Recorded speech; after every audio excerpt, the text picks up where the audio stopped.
अस्सलाम वालेकुम नाज़रीन, जेड चैनल के ख़बरनामे में आपका इस्तक़बाल है। मैं मोहम्मद वसीम। आइए डालते हैं तफसीली ख़बरों से पहले सुर्ख़ियों पे एक नज़र।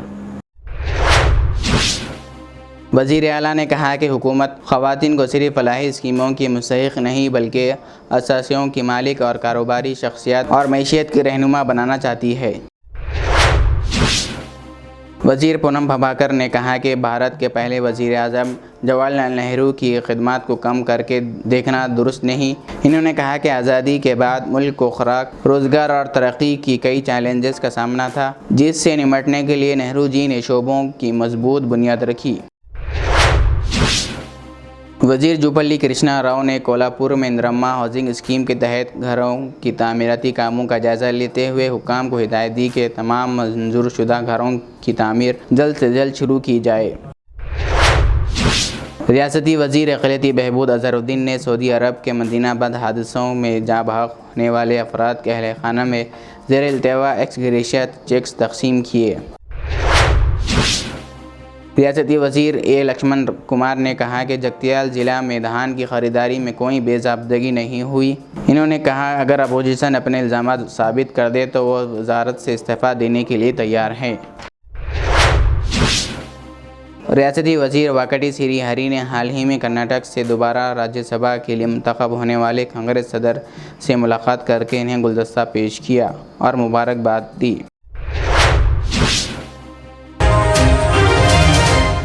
अब पेश ख़बरों की तफसील। वज़ीर आला ने कहा कि हुकूमत ख़वातीन को सिर्फ फलाही स्कीमों की मुस्तहिक़ नहीं बल्कि असासियों की मालिक, कारोबारी शख्सियत और मईशत की रहनुमा बनाना चाहती है। महिला शक्ति प्रोग्रामों के तहत 553 RTC बसें ख़वातीन फेडरेशन के हवाले किए गए, जिनसे ख़वातीन को हर माह करोड़ों रुपए की आमदनी हासिल होगी। वज़ीर आला ने कहा कि हुकूमत का मकसद रियासत की 1 करोड़ ख़वातीन को करोड़पति बनाना है। इन्होंने बताया कि ख़वातीन को ट्रांसपोर्ट, ज़राअत, कारोबार और शमसी तनाई जैसे शोबों में शराकत दार बनाया जा रहा है। इस मौके पर वज़ीर ने कहा कि ख़वातीन के बाइख्तियार बनाने के लिए हुकूमत वाज़ेह पैमाने पर इक़दाम कर रही है और देही ख़वातीन की मसनूआत को कौमी और बैनुल अक़वामी मंडियों तक पहुँचाने की कोशिश की जा रही है। वज़ीर पूनम प्रभाकर ने कहा कि भारत के पहले वज़ीर आज़म जवाहरलाल नेहरू की खिदमत को कम करके देखना दुरुस्त नहीं। इन्होंने कहा कि आज़ादी के बाद मुल्क को खुराक, रोज़गार और तरक्की के कई चैलेंजेस का सामना था, जिनसे निपटने के लिए नेहरू जी ने ज़राअत, सनअत, तालीम और साइंस के शोबों की मजबूत बुनियाद रखी। इन्होंने कहा कि आज मुल्क की तरक्की में नेहरू जी के मनसूबों और तालीमी इदारों का बड़ा किरदार है। पूनम प्रभाकर ने इल्ज़ाम लगाया कि गुज़िश्ता 12 बरसों में अवामी मसाइल के हल के बजाय तशहीरी सियासत को ज़्यादा अहमियत दी गई और तारीख़ साज रहनुमाओं की खिदमत को फरामोश करना मुनासिब नहीं। భారత తొలి ప్రధాని జవహర్లాల్ నెహ్రూ గారు వేసినటువంటి పునాది మేరకే దేశం ఈరోజు నిర్మాణం జరిగింది. ఆనాడు స్వతంత్రం వచ్చినాడు ఆహార ధాన్యాల కొరత, గుండు పిన్ను తయారు చేసే వ్యవస్థ లేని దేశాన్ని ప్రపంచ దేశాలతో పోటీ పడే విధంగా ముందు చూపుతోటి అభివృద్ధి చేసినటువంటి వ్యక్తి నెహ్రూ గారు. ఈరోజు నరేంద్ర మోడీ గారి పరిపాలన నెహ్రూ గారు పరిపాలించిన దానికంటే ఎక్కువ కావచ్చు, అభినందనలు. కానీ నెహ్రూ గారు చూపెట్టినటువంటి మార్గము వలన ఆనాడు ఏర్పాటు చేసినటువంటి విద్య, వైద్య సంస్థలు, ప్రాజెక్టుల నిర్మాణం వల్ల ఈ దేశం ఇంత పురోగతి చెందింది. కట్టిన బంగ్లాకు మీరు రంగులు వేయచ్చు, డివియేషన్స్ చేయొచ్చు, కానీ మీ మీద గొప్ప చేసినామని చెప్పుకునేటువంటి ప్రయత్నం జరుగుతుంది. అందులో మళ్ళీ నెహ్రూ గారిని అవమానపరిచే విధంగా మాట్లాడుతున్నటువంటి పురంధేశ్వరి ఇతర బీజేపీ నాయకులకు జాగ్రత్త అని చెప్తాను. ఎందుకంటే భారతదేశ నిర్మాణానికి సంబంధించి ఒక ముందు చూపు కలిగినటువంటి వ్యక్తి జవహర్లాల్ నెహ్రూ గారు. వారి ముందు చూపు వల్ల ఈరోజు 100 దేశాల్లో మరి సీఈఓలు మన భారతీయులు ఉన్నారంటే కానీ, ఈరోజు మన యొక్క ఆహార ధాన్యాలు బయటి దేశానికి ఎగుమతి అవుతున్నాయి. కానీ ఇక్కడ ఉద్యోగ అంశాలు నవరత్న కంపెనీలు కావచ్చు, ఇతరత్ర పెట్టి ఉద్యోగ సమస్యను పరిష్కరించడం కానీ పారిశ్రామిక రంగంగా ఆ విధంగా ఈరోజు దేశం స్వయం సమృద్ధిగా ఎదగడానికి నెహ్రూ గారే కారణం. నెహ్రూ గారు నామినేటెడ్ ప్రధాని, ఈయన ఎన్నికైన ప్రధాని. మతము తప్ప ఇంకొక మాట లేని రాజ్యాంగాన్ని అవమానపరిచి అప్రజాస్వామ్యానికి వేదికగా ఇలా చూస్తా ఉన్నాం. ప్రతిపక్ష పార్టీ ఉండద్దు. ఆనాడు నెహ్రూ గారి ఆలోచన బలమైన ప్రతిపక్షం ఉండాలి అనేటువంటిది. మీరేమో ప్రతిపక్షమో ఉండద్దు అనే నియంతృత్వ వైఖరికి తేడా స్పష్టంగా కనబడుతోంది. రాష్ట్రాల్లో ఉన్నటువంటి ప్రాంతీయ పార్టీలు లేదా ఇతర పార్టీలను ఏ విధంగా మీరు మింగేస్తూ ఉన్నారో మీ మిత్రపక్షాలతో సహా అనేక సంఘటనల నిదర్శనం. కాబట్టి మీరు నీతి చెప్పి ఈ దేశంలో ఏదో పెద్ద గొప్ప చేస్తున్నాం అనుకుంటే పొరపాటు. ఈరోజు నెహ్రూ గారి పరిపాలన యొక్క బీజాలే ఈ దేశ అభివృద్ధికి సంబంధించినటువంటి కారణాలు అనే మాటను మరొక్కసారి తెలియజేస్తూ, నెహ్రూ గారు లేని చరిత్ర భారతదేశ చరిత్ర కాదు. ఈరోజు నరేంద్ర మోడీ గారిని ప్రశంసించుకోండి, కానీ ఇంకోరిని చరిత్రను అవమానపరిచేటువంటి విధంగా బీజేపీ మాట్లాడలేదని కోరుతా ఉన్నాను. वजीर जोपल्ली कृष्णा राव ने कोल्हापुर में इंदिराम्मा हाउसिंग स्कीम के तहत घरों की तामीराती कामों का जायजा लेते हुए हुक्काम को हिदायत दी कि तमाम मंजूरशुदा घरों की तामीर जल्द से जल्द शुरू की जाए। इन्होंने कहा कि इंदिराम्मा घर सिर्फ एक सरकारी स्कीम नहीं बल्कि गरीब ख़ानदानों की ज़िंदगी बदलने वाला प्रोग्राम है, इसलिए हर अहले मुस्तहिक तक इसका फ़ायदा पहुँचना चाहिए। वज़ीर ने कहा कि मुस्तहिकीन के इंतखाब से लेकर घर की तामीर और घर परवरिश तक मुसलसल निगरानी की जाए। इन्होंने हुक्काम को हिदायत दी कि तकनीकी मसाइल और ज़ेर-ए-इल्तवा दरख्वास्तों को फ़ौरी हल किया जाए, जबकि इंतहाई गरीब ख़ानदानों के लिए हुकूमत खुसूसी एजेंसी के ज़रिए घरों की तामीर का इंतज़ाम भी कर रही है। रियासती वज़ीर अक़लियती बहबूद अज़हरुद्दीन ने सऊदी अरब के मदीना बस हादसे में जहाँ बहक होने वाले अफराद के अहल खाना में ज़ेर-ए-इल्तवा एक्स ग्रेशिया चेक्स तकसीम किए। इस मौके पर MLA माजिद हुसैन, हज कमेटी के चेयरमैन खुसरू पाशा और दीगर आला हुकाम भी मौजूद थे। वज़ीर मोहम्मद अज़हरुद्दीन ने कहा कि हुकूमत तेलंगाना ने हादसे के बाद फौरी कार्रवाई करते हुए मुतासिरा ख़ानदानों को हर मुमकिन मदद फराहम की। इन्होंने कहा कि अगरचे माली इमदाद इंसानी जान के नुकसान का बदला नहीं हो सकती, लेकिन हुकूमत गमज़दा ख़ानदानों के साथ खड़ी है। मुतासिरा ख़ानदानों ने वज़ीर आला वज़ीर मोहम्मद अज़हरुद्दीन और हुकूमत तेलंगाना का शुक्रिया अदा किया। हुकूमत की जानिब से हर मुतवफ़ी के ख़ानदानों को 5 लाख रुपये एक्स ग्रेशिया इमदाद दी गई। जो चेक्स जो देना था एक्स ग्रेशिया, जो मदीना शरीफ में मदीना मुनव्वरा में जहाँ पे जो एक्सीडेंट हुआ था, आज और दो तीन चेक्स बाकी थे और आज हमने जाफ़र और सिराज को दोनों को आज हमने दिया है। बट लेकिन हमने जो भी दिया है, मेरे ख्याल में आपका जो जितना बड़ा दुख है वो इस पैसों से कभी तोला नहीं जाता है। बट लेकिन हमारे गवर्नमेंट की तरफ से CM साहब रेवंत रेड्डी साहब ने इतना क्विक एक्शन लिया था। जब हुआ था हम लोग, मैं, माजिद भाई और अपना शफीउल्लाह साहब और कई और दूसरे लोग भी गए थे वहाँ पे। पूरे जो भी वहाँ पे हालात थे हमने देखा और वहाँ पे जो हमने हमारी तरफ से जो भी करना था हमने पूरा किया। बट मुझे आज बहुत ये हो रहा है कि आपके आज चेक्स पूरों में मिल गए और मेरे ख्याल में और एक दो तीन चेक्स और बाकी है, क्योंकि जो वेरिफिकेशन हो रहा है अभी कलेक्टर मैडम भी आई थी, उनसे भी बात हुई थी। वो मेरे ख्याल में 1 वीक में उन्होंने बताएंगे बोले उसके बारे में जो वेरिफिकेशन होगा तो उसके बाद में होगा। बट लेकिन आज हम लोग पूरी कोशिश कर रहे हैं कि जितना जल्द से जल्द दे दिया जाए। बट मैं पूरा सबका हमारे स्टेट गवर्नमेंट का बहुत बहुत शुक्रिया अदा करता हूँ कि CM साहब का मैं तहे दिल से बहुत बहुत शुक्रिया अदा करता हूँ कि उन्होंने इतना जल्दी एक्शन लिया और एक्शन लेने के बावजूद भी एक्स ग्रेशिया भी बिल्कुल इमीडिएटली अनाउंस कर दिया। तो इसे आप खुद देख सकते हैं कि हमारी गवर्नमेंट, तेलंगाना की गवर्नमेंट हम आपके साथ है और हम लोग पूरा ने हमारी तरफ से जितनी मेहनत करनी थी वहाँ पे हम लोग ने पूरी मेहनत करी। हम लोग को आपने जितना भी दिलाना था, हमने जो भी फैसिलिटीज़ थे वो किए थे। बट लेकिन आपके फैमिली मेम्बर्स को भी बुलाया गया था वहाँ पे, जो हमारे CM साहब ने बिल्कुल फ़ौरन इमीडिएटली एग्री हुए। बट लेकिन माजिद भाई हमने और तीनों जो नज़ारे देखे वो मैं समझता हूँ कि अल्लाह फिर कभी किसी को ऐसा नहीं करे। मैं आपको बहुत दुआ करता हूँ कि आप लोग के जितने भी लोग इंतकाल हुए उनको अल्लाह ताला उनको जन्नत नसीब करे और मग़फ़िरत करे और आला दर्जा जन्नत में उनको मकाम दे और आप लोगों को सब्र जमील अता फरमाए। क्योंकि ये लॉस देखिए, जिसका लॉस होता है उसको ही पता होता। ये मेरे हिसाब से इर्रिपेरेबल लॉस है। अब उसको अब अल्लाह ताला उनको पेशेंस दे, इन्फिनिट पेशेंस दे आप लोगों को, इस लॉस को बेर करे। बट लेकिन आज ये हुआ मुझे एक माने में एक मेरे कांधों पे भी एक वो था कि वज़न था जो आज मेरे ख्याल में निकल गया। बट लेकिन आप लोग को जो मिला है यही, उससे ज़्यादा मैं नहीं करता हूँ।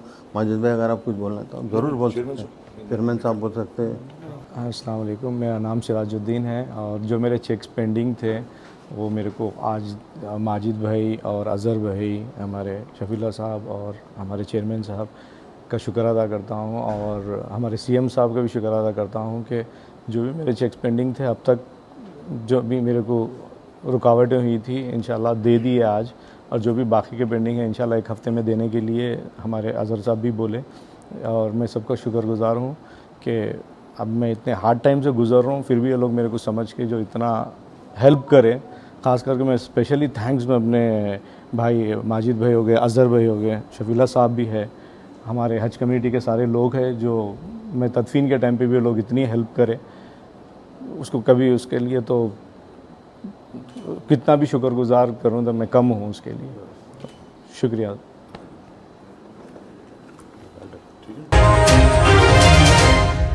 रियासती वज़ीर ए लक्ष्मण कुमार ने कहा कि जगतियाल ज़िला में धान की ख़रीदारी में कोई बेज़ाब्तगी नहीं हुई। इन्होंने कहा कि अगर अपोजिशन अपने इल्ज़ामात साबित कर दे तो वजारत से इस्तीफ़ा देने के लिए तैयार है। वज़ीर के मुताबिक इस साल ज़िले में 5.8 लाख मीट्रिक टन धान ख़रीदा गया, जो एक नया रिकॉर्ड है, और किसानों के खातों में 1075 करोड़ रुपए जमा कराए जा चुके हैं। वज़ीर ने कहा कि अपोजिशन धान खरीदारी और रेत की मुंतकली के मामले में गलत प्रोपेगेंडा कर रही है। इन्होंने वाज़ेह किया कि धर्मपुरी में गोदावरी से सिर्फ मुकामी ज़रूरियत के लिए रेत ली जा रही है और किसी किस्म की गैर कानूनी मुंतकली नहीं हो रही। इन्होंने यकीन दिलाया कि हुकूमत आइंदा भी किसानों की किसी किस्म की परेशानी के बगैर धान खरीदारी की सहूलत फराहम करेगी। पुलिस आरटीओ अधिकारी కొనుగోలు సెంటర్ దగ్గరికి మధ్య తీసుకుపోయారు. ఆ విధంగా పనిచేస్తే ఏదో విధంగా గౌరవ ముఖ్యమంత్రి గారిని ప్రభుత్వాన్ని ఒక అబద్ధాన్ని 10 సార్లు మాట్లాడి నిజం చేసే విధంగా ఆలోచన తప్ప ఈరోజు ప్రజాపాలన లోపల ఇంత కష్టపడి మేము వరిధాన్యాన్ని జిల్లా యంత్రాంగం జిల్లా కలెక్టర్ గారి నేతృత్వంలో వరిధాన్యాన్ని కొనుగోలు చేసి సుమారు 84,000 మంది 81,954 రైతు కుటుంబాలు నేరుగా అకౌంట్లో జమ చేసినాం. ఇన్నను కూడా వర్కింగ్ డేస్ 3 రోజుల్లో అకౌంట్లో పైసలు జమ కాదు. ఇది ప్రభుత్వం చేయలేదా? ప్రభుత్వం కష్టపడలేదా? ఇక్కడ మా అధికారులు, మా జిల్లా కలెక్టర్, మా అధికారులు కష్టపడలేదా? మేము కష్టపడలేదు. నిత్యం మేము సెంటర్ల దగ్గర వారంలో 2 రోజులు 3 రోజులు ఎక్కడో దగ్గర ధర్మపురిలో 5 జగిత్యాలనా ఎక్కడో దగ్గర మేము సెంటర్ల దగ్గర తిరిగినాం. మీ హయాంలో మీరు అప్పుడు జరిగినప్పుడు మీరు ఏం చేసిన గుర్తుకు తెచ్చుకోండి ఒకసారి. మాజీ మంత్రి మాట్లాడండి పెద్దపిల్లలకి, రైస్ మిల్లుతో మీరు మాట్లాడుకోకుండా మాకేం సంబంధం, కటింగ్తో మాకేం సంబంధం అని మాట్లాడండి.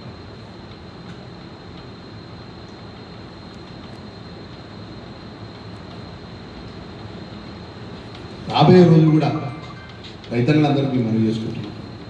పెద్ద ఎత్తున కాడి వచ్చి జిల్లాలో ఉన్నది. కేంద్ర ప్రభుత్వం సరైన సమయంలో కొనుగోలు చేసే విషయంలో ఎక్కడ సహకరిస్తలేదు. కేంద్రంలో కొనాల్సిన సమయం లోపల మనం ఎంత తెలంగాణ రాష్ట్రం లోపల నల్గొండ జిల్లా పెద్ద ఎత్తున ప్యాడీ వస్తుంది, మన జగిత్యాల జిల్లాలో పెద్ద ఎత్తున ప్యాడీ వస్తుంది. నేను ముఖ్యమంత్రి గారు రిక్వెస్ట్ చేసిన, సార్ మా జిల్లాలో పెద్ద ఎత్తున ప్యాడీ వస్తుంది, మా రైతులు 90% ఉప్పు ద్వారా ఆధారిత ప్రాంతాలు, మాదంతా ఇండస్ట్రీ పెట్టి కాదు, ఎంతో కష్టపడి రైతన్నులు వరిధాన్యం పంట పండిస్తారు, మొక్కజొన్న పండిస్తారు. మరి ఫ్యూచర్లో కూడా మాకు ఇబ్బంది అవుతుంది. ఇప్పుడు ఎంతో కష్టపడి జిల్లాకు సంబంధించిన అధికారులంతా కూడా కష్టపడి కొనుగోలు చేయడం జరిగింది. రాబోయే కొనుగోలు అప్పుడు కూడా మరి పెద్ద ఎత్తున మనం అప్రమత్తంగా ఉండే విధంగా ప్రభుత్వం ముందుకు పోవాలని చెప్పేసి మనవి చేయడం జరిగింది. అగ్రికల్చర్ మినిస్టర్ గారు రిక్వెస్ట్ చేస్తున్నాయి. మా ముఖ్యమంత్రి గారు రేవంత్ రెడ్డి గారు వరేస్తే ఉరేళ్ళే, ఆయన ఫామ్ హౌస్లో మాజీ ముఖ్యమంత్రి కేసీఆర్ వరేసుకున్నాడు కానీ మిగతా రైతులు వరేసుకుంటే ఊరేన్నాడు. మీ అందరి సాక్ష్యం, మీడియా మిత్రులంతా సాక్ష్యం.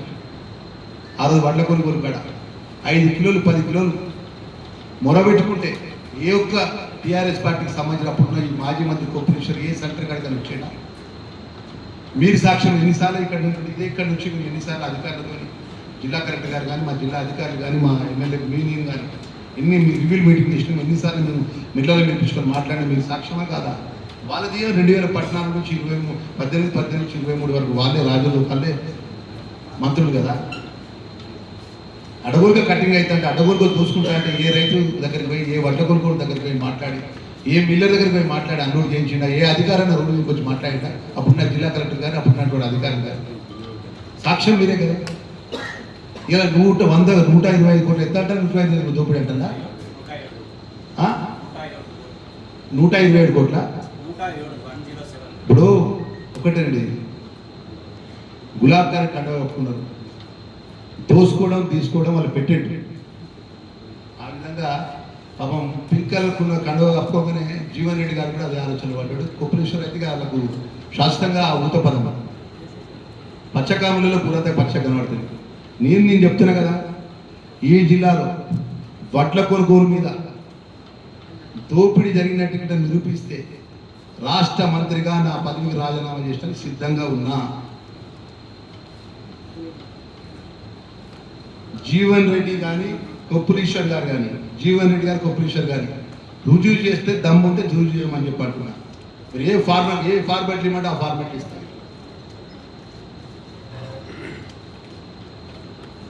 దానికి కట్టుబడి ఉన్నారా? ఇది ఛాలెంజ్ సిద్ధంగా అని చెప్పమంటున్నాం. ఈ ద్వారా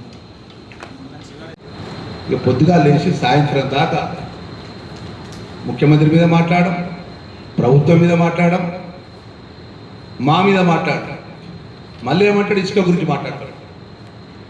బాధనిపిస్తుంది. ఆ స్థాయిలో ఉన్న వ్యక్తి ఇసుక గురించి మాట్లాడతాడు. ఇసుకకు మాకేమైనా సంబంధం అండి? ఈ విధంగా తప్పుడు మాటలు మాట్లాడడం అనుకుంటే బాగుంటుంది. ప్రజలు అన్ని గమనిస్తున్న వాస్తవాలు, ప్రజలకు అన్ని విషయాలు కూడా వారి ముందు మేము పెట్టినాం. ఈ జిల్లాలో జరిగిన ఇసుకకు సంబంధించినటువంటి స్థానిక ఇంధనం ఇళ్ళ కోసమో, స్థానిక ప్రజల అవసరాల కోసమో, స్థానిక ప్రజలు ఎవరైతే ట్రాక్టర్ల మీద ఆధారపడ్డ వాళ్ళు ఎవరైతే ఉన్నారో ఆ ట్రాక్టర్లతో వాళ్ళు కొన్ని కుప్పలు కొట్టుకొని వాళ్ళు జీవనోపాధి కోసం నడిపిస్తుంటే దాంట్లో లక్షల రూపాయలు మంత్రి తిన్నాడు. ధర్మపురిలో ఏమైనా కుప్పలు ఏమైనా అని చెప్పి ఒక మాజీ మంత్రి అడుగుతున్నాడు, ప్రశ్నిస్తాడు. మాట్లాడడానికి కొంచెం సొయ్యి ఉండాలి మాట్లాడటం.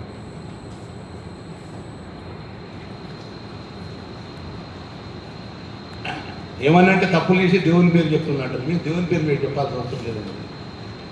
నిజాయితీగా ప్రజలు నమ్ముకున్న ఓట్ల ద్వారా గెలిపొందిన వాళ్ళం, ఒకటే పార్టీని నమ్ముకున్న వాళ్ళం, గెలిచినా ఓడినా ఒకటే పార్టీలో ఉన్నవాళ్ళం. ఇలా రాష్ట్ర మంత్రిగా క్యాబినెట్ ఒక బాధ్యత మంత్రిగా నేనున్నా. మీతో కలిసి స్నేహిత విషయంలో కూడా మీ కష్టకాలంలో అండగా ఉన్నా. మీరు మంత్రి అని చూడకుండా నన్ను నిలబెట్టి నన్ను మాట్లాడినా కూడా తల వంచుకొని జవాబు చెప్పిన. ఇవాళ మీరు వచ్చి కోట్లాది రూపాయల వరిధాన్యంలో కుంభకోణం జరిగింది, అక్రమ ఇసుక రవాణా జరుగుతుంది, లక్ష్మణ్ కుమార్ సోయి లేదా, మంత్రికి సోయి లేదా, ముఖ్యమంత్రి ఏం చేస్తాడు అని ఇట్లా మాట్లాడితే నాకు అర్థం కాదు. నీ వ్యక్తిగత ఆలోచనతో, వ్యక్తిగత ఎజెండాతో పార్టీ మారినావు. అది మాకు మేము ఎన్ని విధాలుగా చెప్పినా కూడా పార్టీ మారినావు. మారేమంటున్నావు? నాకు స్వేచ్ఛ ఉన్నది అంటున్నావు, నాకు స్వాతంత్రం వచ్చింది అంటున్నావు, నేను గొప్ప పార్టీలో వేనంటున్నావు. తెలుస్తుంది 2029లో ప్రజలు నిర్ణయం చెప్పడానికి ప్రజలు అప్పుడు సిద్ధంగా ఉంటారు. ఈరోజు ఈ వాస్తవాన్ని ఫిగర్లు మేము ముందు పెడుతున్నాం. సుమారు ఈ జిల్లాకు సంబంధించినటువంటి 112 నిధులు. रियासती वजीर वकटी श्रीहरि ने हाल ही में कर्नाटक से दोबारा राज्यसभा के लिए मुंतखब होने वाले कांग्रेस सदर से मुलाकात करके इन्हें गुलदस्ता पेश किया और मुबारकबाद दी। इस मौके पर वजीर ने कहा कि खरगे का आवाज़ सियासी तजुर्बा कांग्रेस पार्टी को मज़ीद मजबूत बनाने में अहम किरदार अदा करेगा और इनकी क़यादत में पार्टी मज़ीद मुस्तहकम होगी। रियासती वजीर सितक्का ने नौजवान तालिबात को मुंतखब करते हुए कहा कि तालीम, मेहनत और नज़्म व ज़ब्त ही कामयाबी की कुंजी है। इन्होंने कहा कि सोशल मीडिया की कशिश से बचते हुए अपने मकसद पर तवज्जो मरकूज़ रखनी चाहिए और सियासत समेत हर शोबे में आगे आने की कोशिश करनी चाहिए। इन्होंने कहा कि यह ऐवान अवामी मसाइल के हल और क़ानून साज का प्लेटफार्म है, न कि एक दूसरे पर तनकीद का। सितक्का ने तालिबात को मशवरा दिया कि वो अपनी सलाहियतों को निखारें, बुज़ुर्गों का एहतराम करें, अपनी सक़ाफ़त को बरकरार रखें और मुस्तक़बिल में क़यादत के मकाम तक पहुँच कर दूसरों के लिए मिसाल बने। మార్గదర్శనం చేస్తూ బ్రేవ్ గర్ల్స్గా ఎంపవర్ అయ్యే విధంగా, ఫుల్ ఎడ్యుకేటెడ్ గర్ల్స్గా ఉండే విధంగా, మరి న్యూట్రిషన్ ఫుడ్లో కూడా మీరు 100% బెటర్గా మీ హెల్త్ ఉండే విధంగా ఇవన్నీ కూడా తీసుకోవడంలో మన ముఖ్యమంత్రి రేవంత్ రెడ్డి గారి యొక్క ఆదేశాలనుసారం మన సిఓ దివ్యా దేవరాజన్ గారు యాక్టివిటీస్ అన్నీ స్నేహ గ్రూప్స్ ఏర్పాటు చేసి 1 lakh గర్ల్స్ను గ్రూప్స్గా ఏర్పాటు చేసి ఈరోజు ఈ యొక్క మన కౌన్సిల్లోకి వచ్చే విధంగా పూర్తి వర్క్ చేసినందుకు దివ్యా దేవరాజన్ మన సిఓ సెల్ఫ్ ఉమెన్ అంటే మీకు అందరు తెలుసు ఎస్హెచ్ గ్రూప్స్ మేజర్గా చూస్తారు. మేడంకు ప్రత్యేక ధన్యవాదాలు.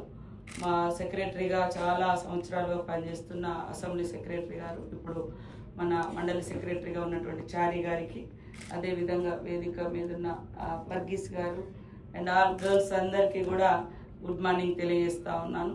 Good morning to all. ముఖ్యంగా ఈరోజు మంచి ఇష్యూస్ అడ్రస్ చేసిండ్రు. ముఖ్యంగా it is my background issues, tribal issues. ముగ్గురు కూడా 3 మెంబర్స్ మాట్లాడారు కదా. 3 మెంబర్స్ కూడా ఒకరి హెల్త్ అనేది చాలా ఎక్కువ ఉండే ప్రాబ్లం. మంచిర్యాల, ఆదిలాబాద్, అచ్చంపేట ఇట్లాంటి అక్కడి నుంచి చెప్పారు. తర్వాత ట్రైబల్ ఇష్యూస్ చెప్పిండ్రు. మేజర్గా ఇప్పుడు అందరినీ ఇబ్బంది పెట్టేది సోషల్ మీడియా. అది గుడ్ ఆర్ బ్యాడ్, కానీ చాలామంది బ్యాడ్కు లేదా బ్యాడ్ వీడియోస్ చూడడానికి, బ్యాడ్ ఇంప్రెషన్ ఇవ్వడానికి, బ్యాడ్ మన మీద ప్రయోగించడానికే వాడుతున్నారు. కాబట్టి ఒక సెల్ ఫోన్ దాన్ని తీసినామంటే అందులో కరెంట్ అఫైర్స్ ఏముంది, జనరల్ నాలెడ్జ్ ఏముంది, ఇట్లాంటి వాటికి ఉపయోగించాలి, లేదా మంచిది నేర్చుకోవడానికి. కానీ బ్యాడ్ అనేది ఫాస్ట్గా అట్రాక్ట్ చేస్తూ ఉంటుంది. ఒక రీల్ చూస్తుంటే అట్లనే వెళ్ళిపోతూ ఉంటుంది. సో అది కూడా ఈరోజు ఈ పార్లమెంట్ సెషన్లో మనం డిస్కస్ చేసుకోవడం చాలా చాలా అభినందనీయం. तेलंगाना के DGP line order Mahesh Bhagwat ने फसलवाड़ी गांव में arrive alive road safety programme में शिरकत करते हुए आवाम को ट्रैफिक कानून पर अमल करने की तलकीन की। इन्होंने कहा कि हेलमेट और सीट बेल्ट का इस्तेमाल हर शहरी की जिम्मेदारी है और सड़क हादसे से बचने के लिए एहतियात ज़रूरी है। डीजीपी ने कहा कि मंजिल तक पहुंचना अहम है, लेकिन महफूज तरीके से पहुंचना इससे भी ज़्यादा अहम है। इन्होंने नौजवानों से अपील की कि वो तेज़ रफ्तारी, लापरवाही और नशे की हालत में ड्राइविंग से गुरेज करें। इस मौके पर ज़िला कलेक्टर और एसपी भी मौजूद थे, जबकि गाँव वालों ने नो हेलमेट नो एंट्री मुहिम की हिमायत का ऐलान किया। रियासती हुकूमत के 99 रोज़ा एक्शन प्लान के तहत वार्ड नंबर 18 के SPH कॉलोनी में प्रजा पालना प्रगति प्रणाली का प्रोग्राम मुनक्किद किया गया। प्रोग्राम में बल्दिया कमिश्नर जी प्रभाकर, बल्दिया चेयरमैन मोहम्मद यूनुस और टाउन कांग्रेस सदर के नरसिम्लू ने शिरकत करते हुए मुकामी आवाम के मसाइल सुने।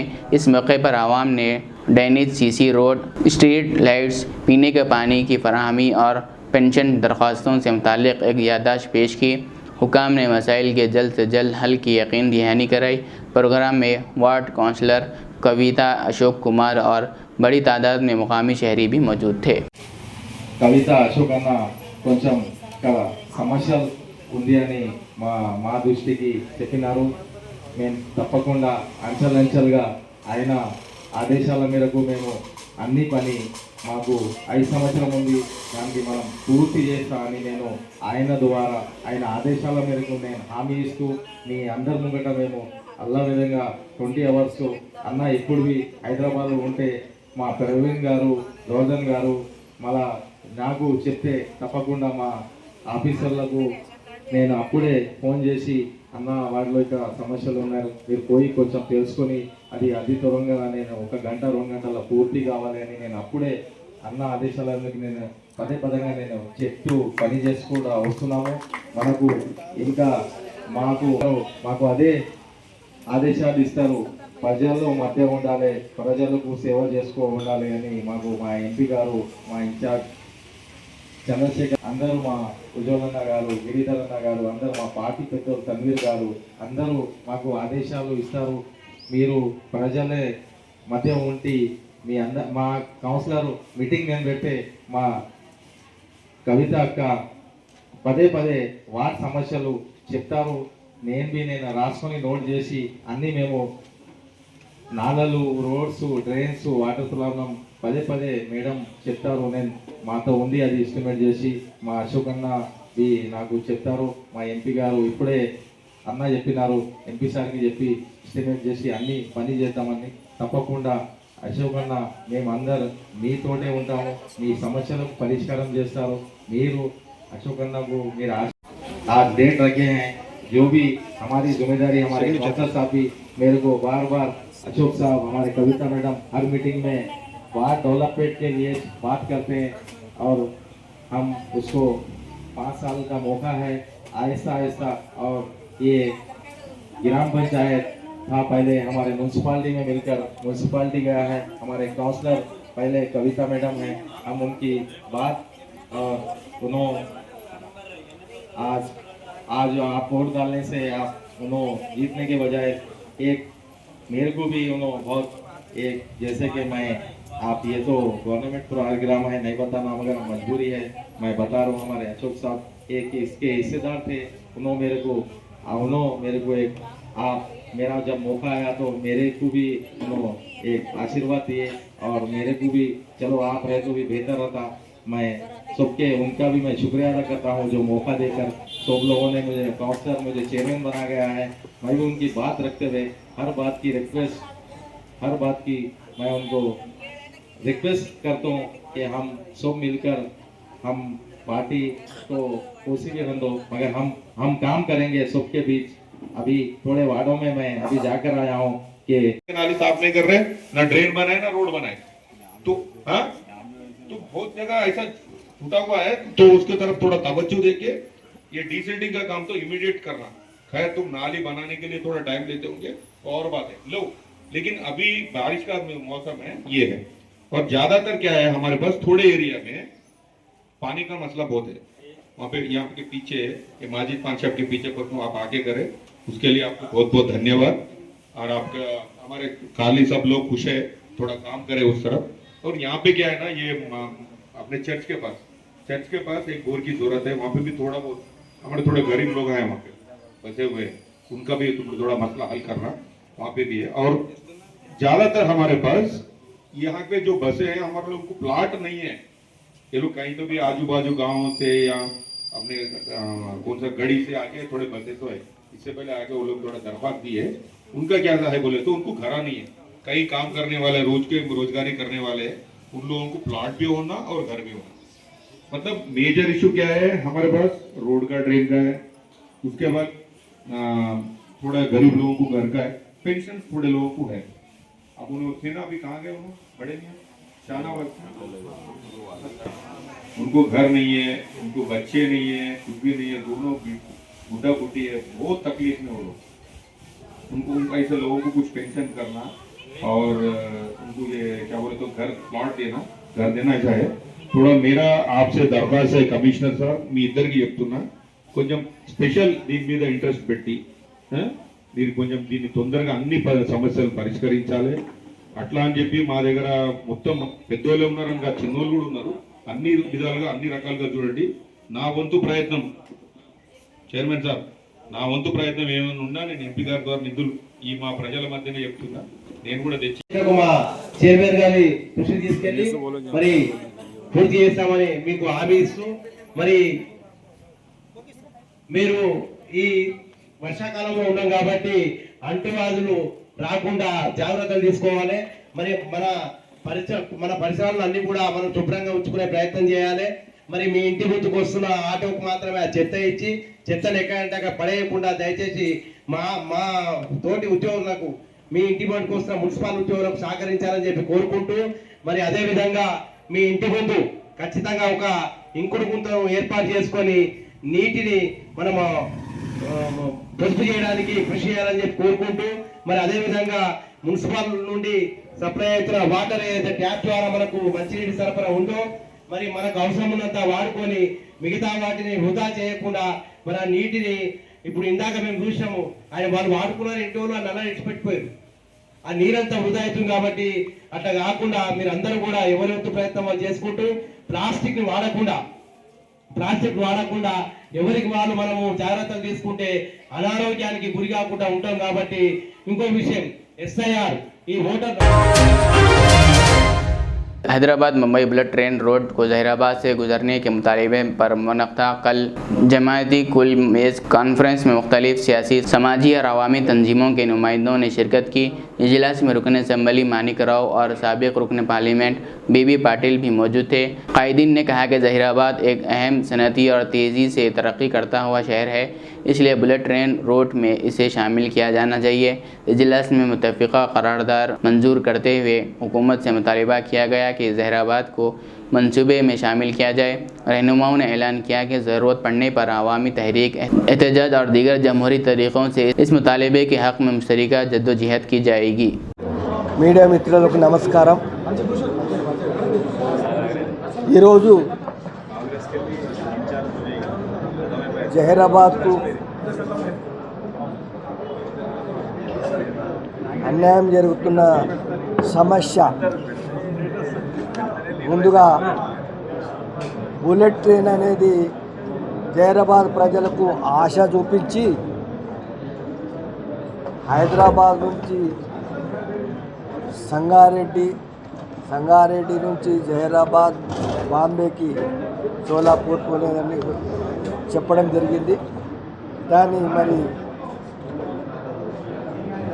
ఆ అలైన్మెంట్ చేంజ్ చేసి ఇప్పుడు వికారాబాద్ అంటున్నారు కాబట్టి జహీరాబాద్ ప్రజలకి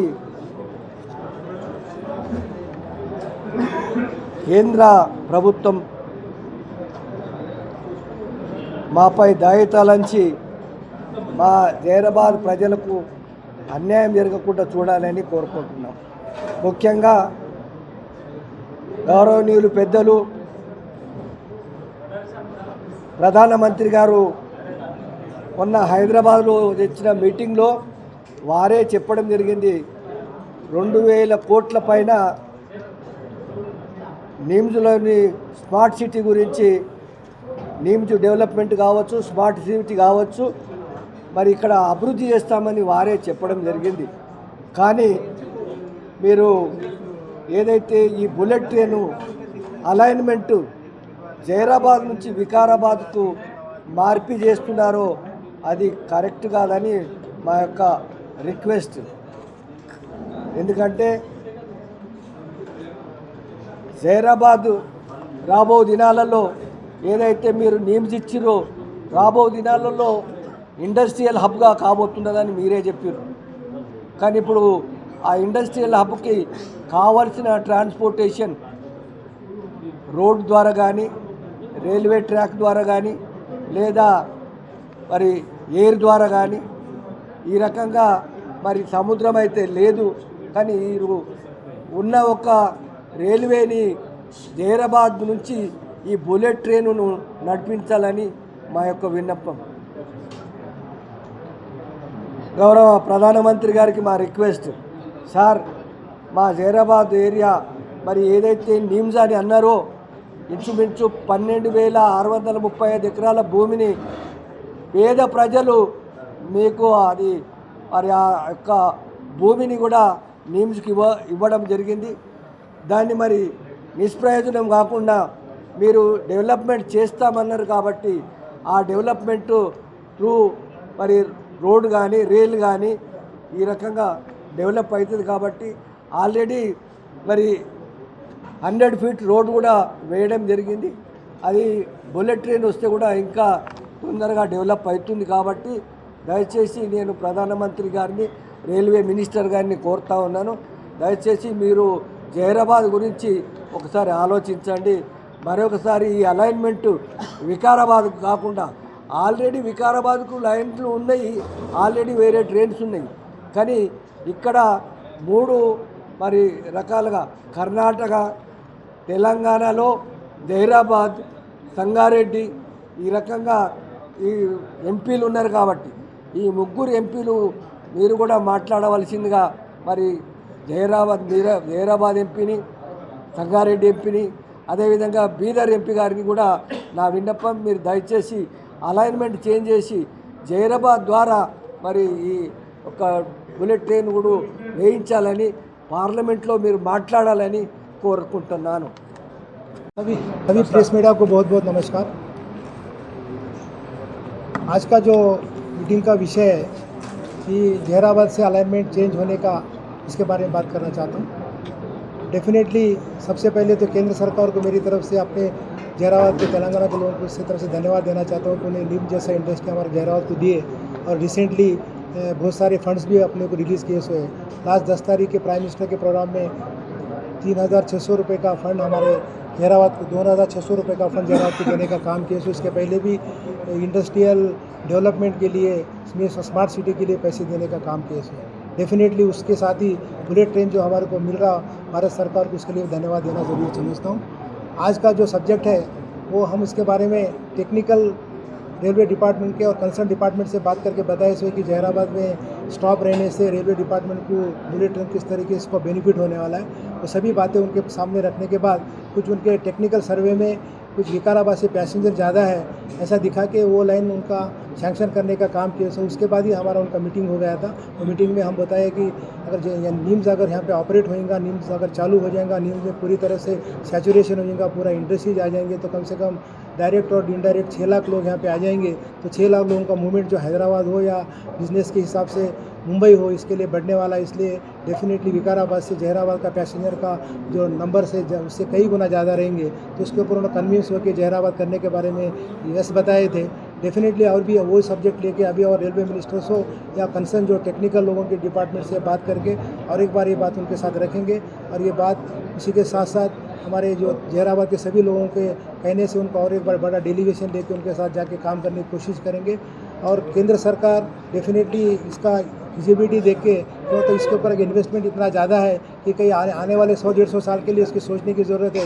100-150 साल में जहराबाद का जो रेवेन्यू रेलवे को मिलने वाला है, रेलवे का रेवेन्यू जो निम्स को मिलने वाला है, ये देखेंगे तो डेफिनेटली वो लोगों के कन्विंस हो जाएंगे कि जहराबाद कितना ज़रूरी है। ये लाइन में हम लोग ज़रूर आगे बात करेंगे और इसके लिए कोशिश करेंगे। ऐसा आपको पूरा भरोसा देता हूँ। डेफिनेटली वहाँ हमारे MP साहब हो, अभी साहब बताए जैसा सभी MP लोग मिलकर इसके लिए और एक बार प्राइम मिनिस्टर तक जाने की ज़रूरत लगा तो वहाँ पे भी जाके बात करने की कोशिश करेंगे। Thank you. आखिरी में और एक बार सुर्खियों पे एक नज़र। वज़ीर आला ने कहा कि हुकूमत ख़वातीन को सिर्फ फलाही स्कीमों की मुस्तहिक़ नहीं बल्कि असासियों की मालिक और कारोबारी शख्सियत और मईशत की रहनुमा बनाना चाहती है। वज़ीर पूनम प्रभाकर ने कहा कि भारत के पहले वज़ीर आज़म जवाहरलाल नेहरू की खिदमत को कम करके देखना दुरुस्त नहीं। इन्होंने कहा कि आज़ादी के बाद मुल्क को खुराक, रोज़गार और तरक्की की कई चैलेंजेस का सामना था, जिससे निपटने के लिए नेहरू जी ने शोबों की मजबूत बुनियाद रखी। वज़ीर जुपल्ली कृष्णा राव ने कोल्हापुर में इंदिरम्मा हाउसिंग स्कीम के तहत घरों की तामीराती कामों का जायज़ा लेते हुए हुक्काम को हिदायत दी कि तमाम मंजूरशुदा घरों की तामीर जल्द से जल्द शुरू की जाए। रियासती वज़ीर अक़लियती बहबूद अज़हरुद्दीन ने सऊदी अरब के मदीनाबाद हादसों में जाँ बहक होने वाले अफराद के अहल खाना में ज़ेर इल्तवा एक्स ग्रेशिया चेक्स तक़सीम किए। रियासती वज़ीर ए लक्ष्मण कुमार ने कहा कि जगतियाल ज़िला में धान की ख़रीदारी में कोई बेज़ाब्तगी नहीं हुई। इन्होंने कहा अगर अपोजिशन अपने इल्ज़ामात साबित कर दे तो वो वज़ारत से इस्तीफ़ा देने के लिए तैयार हैं। रियासती वज़ीर वाकटी श्री हरी ने हाल ही में कर्नाटक से दोबारा राज्यसभा के लिए मुंतखब होने वाले कांग्रेस सदर से मुलाकात करके इन्हें गुलदस्ता पेश किया और मुबारकबाद दी।